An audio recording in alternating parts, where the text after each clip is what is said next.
자, 이번 영상은요, 여러분, 오스만 제국의 첫 번째 시간입니다. 오스만 제국. 오스만 제국이 두 시간으로 나누어져 있어요. 오스만 제국의 첫 번째 시간.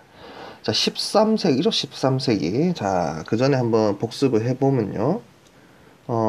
세이주크 투르크가, 이쪽 서아시아 지역과 중앙아시아 지역까지 먹죠. 좀 정확하게 표시해볼까요? 세이주크 투르크가 요렇게 먹죠. 요렇게 먹는다고 봐야 되고, 셀주크 트루크의 일파였던 아이류브 왕가가 이집트를 먹게 되죠. 그리고 얼마 안 있다가 여기에 또 맘루크 왕조가 이제 들어서게 되는 거죠. 자, 그러는 와중에 두 번의 침입이 있었다 했죠. 첫 번째 침입은 11세기 후반부터 12세기까지 십자군 전쟁, 그죠? 그 다음에 동쪽에서 13세기에 들어오게 되는데, 13세기 뭡니까? 몽골족이 들어오죠. 그래서 13세기 몽골족도 중요합니다. 그 부분은 나중에 몽골사 할 때, 그러니까 중국사 할 때 같이 하면 될 것 같고요. 지금은 서아시아에 좀 더 집중합시다. 자, 그러니까 이제 13세기에 몽골이 동쪽으로부터 들어온단 말이에요. 들어오게 되니까 이쪽에 있었던 투르크족들이 몽골족을 피해서 이쪽으로 도망을 옵니다. 자, 여기를 우리가 뭐라 부르냐 하면 아나톨리아 지역이라 해요. 아나톨리아 지역 중요합니다. 아나톨리아 지역이에요. 아나톨리아 지역. 여기가 산악지대예요. 산악지대. 산악지대고 고원지대입니다. 그러니까 아무래도 말을 타고 빠르게 이동하는 몽골로부터 숨거나 몽골족을 방어하기에 굉장히 어떨까요? 편하겠죠. 그런 부분들이 있습니다. 그래서 이쪽으로 도망을 왔었다라는 거죠. 도망을 와서 이제 그 중에서 이제 투르크 계통의 오스만 민족이 세운 것이 뭐다? 오스만 제국이고요. 재밌는 건 계속해서 어떻게 될까? 이쪽으로 동쪽에서 압력을 받으니까 세이주크 투르크나 그 전에 아바스나 우미야드가 이쪽으로 건너갈 생각을 별로 안 했어요. 그러니까 발칸반도죠. 여기 오늘날 발칸반도 쪽으로 넘어갈 생각을 하지 않았어요.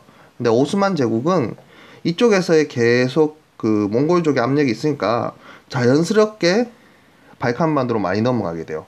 그리고 이 몽골 제국이 끝나고 난 다음에 다다음 영상이 이 오스만 끝나고 난 다음에 여러분 배우게 될 건데, 티무르 제국이 올라와요. 티무르 왕조 또는 티무르 제국인데, 티무르 제국이 올라오면서 이 티무르 제국하고 또 싸움이 있어요. 오스만하고. 그래서 또 티무르 제국의 두려움 때문에 또 많은 사람들이 발칸반도로 넘어가요. 그래서 발칸반도에 이슬람이 전파되는 굉장히 큰 이유 중에 하나다라는 거죠. 그래서 요거 중요하면서도 굉장히 특이해요.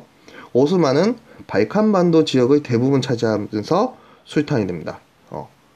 되게 중요한 부분입니다. 발칸반도 지역을 대부분 차지하면서 술탄이 됩니다. 그 다음, 참고로 요때 칼리브는 어디에 있죠? 요 맘루크 지역 쪽에 있다 했어요. 맘루크 지역 쪽에. 자, 메흐메트 2세가 드디어 뭐 하냐. 그 오랫동안 갔던, 진짜 서노마 이후에 동로마로 바뀌고, 그 동로마가 결국 그냥 같은 영장성의 나라가 바뀐 거 아니에요? 비잔티온 제국인데, 이 비잔티온 제국을 드디어 멸망시키고요. 드디어 멸망시키고 콘스탄티노플을 이스탄불로 바꾸게 됩니다. 자, 요게 언제냐면요, 1453년이에요 1453년. 벌써 몇 세기요? 15세기죠. 15세기 1453년에 메흐메트 2세가 드디어 비잔티온 제국을 멸망시키고 콘스탄티노플로 점령해서 요걸 뭐로 만들었다? 오늘날 이스탄불로 만들었다. 오늘날도 이스탄불은 터키 수도죠. 만들었다라고 되어 있죠. 미안합니다. 지금 오늘날 터키의 수도는 앙카라인가 그럴 거예요. 미안해요. 자, 이스탄불을 확보했었다는 거죠. 자, 이게 왜 또 중요하냐면, 이스탄불이 확보가 되고 나니까 동쪽에서 오는 무역, 그리고 지중해 동부 연안의 무역, 뒤에 가면 셀레비세, 그 술레만 1세로 넘어가면서 이쪽 지역을 장악하게 되니까 이제 더 이상 이 지중해 연안의 무역에 이탈리아든지 스페인이나 포르투갈이 참여할 수가 없게 돼요. 그래서 이들 지역에 있는 국가들이 어떻게 되는, 서쪽으로 나가서 포르투갈 같은 경우에는 돌아서 인도를 가는 루트, 그리고 에스파냐 같은 경우에는 지구는 둥글다라고 믿었던 콜럼버스에 의해서 어떻게 됩니까? 서쪽으로 가서 신대륙을 발견하게 되죠. 그런 일들이 일어나게 되는 이유 중에 하나도 요 사건로부터 시작이 된다. 자, 그리고 셀레미세가 16세기 계속 넘어가는데요. 자, 이집트의 맘루크 왕조를 정복합니다. 자, 여러분 생각해봐요. 이집트의 맘루크 왕국에 누가 있었어요? 칼리프 있었죠. 칼리프. 이 칼리프가 있는 지역을 정복하면서 칼리프로부터 그것도 가지고 오는 거예요. 그래서 메카와 메디나까지 보호권을 장악하게 되고요. 그리고 칼리프가 있는 이집트까지 장악을 하게 되니까 이슬람 세계의 지도자로서 군림하게 되고요. 그래서 술탄 칼리프제. 그러니까 원래 술탄은 건 미리 받았잖아요. 그리고 칼리프가 있는 이집트 지역을 확보하면서 그 칼리프 명칭도 가지고 오게 되는 거예요. 그래서 술탄 칼리프제를 실시하게 되고, 이것은 다시 무슨 이치로? 정교이치로 갑니다. 정교이치. 아바스 왕조가 약해지면서 곳곳에 술탄들이 등장했고, 뭐 그 대표적인 사람들이 있으면 누구라 했어요? 셀주크 투르크라고 했었잖아요. 그래서 정교 분리가 일어났다가 다시 어떻게 된다? 이때 정교일치로 온다. 그래서 이 사람 시험에 굉장히 잘 나와요. 특히 이집트 맘루크 왕조 정복이라든지요, 술탄 칼리프제 실시했다는 거, 이런 거 중요합니다. 자, 그다고 마지막에 술레이만 1세인데요. 술레이만 1세는 술레이만입니다. 레이만, 미안해요. 오타예요. 술레이만 1세가 이제 동유럽을 진출을 했어요. 헝가리까지 들어가게 되고요. 그리고 이 빈 체제까지 빈 바로 앞에까지 들어가서 유럽 연합국을 격퇴하고 여기까지 들어가게 돼요. 그리고 이쪽 지역으로 들어와서요, 지중해 무역권에 장악을 하게 됩니다. 지중해 무역권 장악하기 시작해요. 그러면서 사실은 굉장히 그 오스만 제국의 전성기가 된다. 그리고 이것이 유럽의 많은 민족들을 깨우는, 그리고 유럽의 많은 민족들이 이제 오스만 투르크 때문에 많은 변화를 경험하게 되고요. 이 당시 유럽에 이제 큰 나라가 크게 세 개 있는 거예요. 신성 로마 제국, 오늘날 이제 독일의 전신을 할 수 있죠. 그 다음에 프랑스 왕국, 그 다음 여기 보면 영국이 있죠. 영국. 이 세 개 나라가 있는데, 이 세 개 나라가 서로 뭐 하면서 경쟁을 하고 있었단 말이에요. 이 와중에 오스만 제국이 들어가게 되니까 사실 처음에는 잘 결합도 못하고 했지만, 그래도 신성 로마 제국을 중심으로 해서 연합군을 만들어서 싸웠지만 실제로 오스만한테 어떻게 했다? 싸우지 못했다. 그리고 실제로 이 프랑스 왕국의 그 왕이 프랑수아 1세인가 그래요. 프랑수아 1세는 심지어 그 오스만하고 동맹을 맺기도 하는 이런 상황까지 갑니다. 사실은. 그래서 요 당시에 술레이만 1세 때 굉장히 큰 어떻게 된다? 넓은 지역을 차지했다. 그리고 굉장히 중요한 건 여기 나와요. 프레베자 전투라는 게 있어요. 프레베자 전투. 이게 뭐냐면 오스만 제국이 유럽의 연합 함대를 격퇴하는 상황이 발생. 여기 나오죠. 여기서도 연합 부대하고 싸워서 이기고요. 여기서 연합 군과 격퇴를 하게 되는데 군의 그 함대를 격퇴하죠. 그래서 지중해 무역을 확보하게 돼요.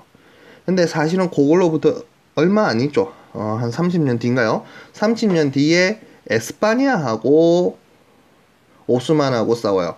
이 당시에 에스파니아 군대가 오스만하고 싸워서 이깁니다. 이걸 무슨 해전이냐면 네판토 해전이야 해요. 이 네판토 해전에서 에스파니아 군대가 이기면서 에스파니아 군대한테 뭐라는 명칭을 붙여줬냐? 무적 함대라는 명칭을 줘요. 근데 무적 함대라는 명칭이 사실은 10년 정도밖에 가지 않아요. 그 이유가 뭐냐면 요거 오타요. 칼레 해전이라 해서 영국에 의해서 에스파니아가 또 깨져요. 무적 함대가. 그러면서 이제 무역의 중심이 영국으로 넘어가게 되는 거거든요. 요 부분 다시 한 번만 정리해 줄게요. 프레베자 전투는 오스만 대 유럽의 연합군이 싸운 거죠. 그 다음에 네판토 전투는 에스파니아 대 오스만이 싸운 거고요. 그죠? 여기서 누가 이긴다? 네판토 전투에서 에스파니아가 이기게 되니까 에스파니아한테 무슨 함대라는 걸 명칭을 준다는 거예요. 무적 함대라는 명칭을 준다는 거예요. 이 무적 함대가 칼레 해전 때 누구한테 또 깨진다? 영국한테 깨진다는 거예요. 그러면서 영국이 바양으로 강대국으로 넘어가게 되는 굉장히 큰 전환점이 돼요. 이 당시 왕이 뭐 여러분 잘 알 건데 엘리자베스 1세요. 그런 것들 흐름을 같이 보면 좋을 것 같아요. 자, 오늘 내용에서 조금 정리를 하면요. 몽골을 피해서 아나톨리아 지역으로 넘어갔던 투르크인들 중에서 오스만족이 세운 나라가 오스만 제국이다. 이 제국은 다른 이슬람 제국과 다르게 발칸반도 지역으로 들어가서 이 발칸반도를 대부분 장악하면서 술탄이 되었고, 이후에 마흐메트 2세가 비잔티온 제국을 멸망시켰고 수도였던 콘스탄티노플을 멸망시키면서 이스탄불을 세우게 되죠.